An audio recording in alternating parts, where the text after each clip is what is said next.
आता पुढची बातमी आहे। छत्रपती संभाजीनगर शहरासह जिल्ह्यामध्ये ग्रामीण भागात वादळी वाऱ्यासह विजेच्या कडकडाटासह पावसाने जोरदार तडाखा दिला। करमाड, शेकटा आणि करंजगाव या शिवारात विजेच्या कडकडाटासह वादळी वाऱ्यासह झालेल्या पावसामुळे शेतकऱ्यांचं मोठं नुकसान झालंय। तर बिडकीनमध्ये अवकाळीचा फटका शेतकऱ्यांच्या पपईच्या बागांना बसलाय। पपईची झाडं उन्मळून पडली आहेत आणि त्यामुळे शेतकऱ्यांचं मोठ्या प्रमाणात आर्थिक नुकसान झालंय।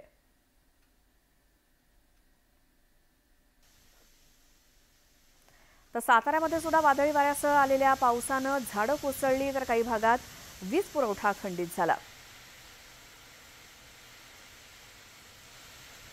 साताऱ्यामध्ये सुद्धा विजा कडाडून आणि वादळी वाऱ्यासह झालेला हा तुफान पाऊस आणि याचा परिणाम शेती पिकांवरती तर झालाच। मुसळधार पावसाचा फटका हा जनसामान्यांना बसलाय। वीज पुरवठा खंडित झाला, काही झाडं तिथे कोसळली। राज्यामध्ये ही परिस्थिती बऱ्याचशा भागामध्ये दिसली, त्यापैकी साताऱ्यामध्ये सुद्धा असा वादळी वारा आणि पाऊस झाला। बुलढाण्यात सुद्धा मान्सूनपूर्व पावसाच्या सरी बरसल्या आणि अचानक आलेल्या पावसाने नागरिकांची मात्र तारांबळ उडाली। बुलढाण्यामध्ये सुद्धा अचानक आलेल्या या मान्सूनपूर्व पावसाने नागरिकांची तारांबळ उडाली। अनेकांनी आडोशाला आसरा घेतल्याचं दिसतंय।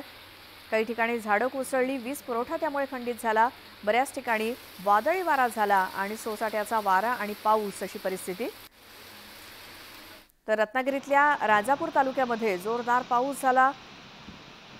सखल भागामध्ये पाणी साचलं आणि वाहनांचा वेग सुद्धा त्यामुळे मंदावला होता।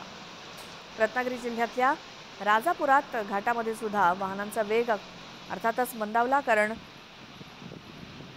मान्सूनपूर्व पावसाने इथे देखील हजेरी लावली होती।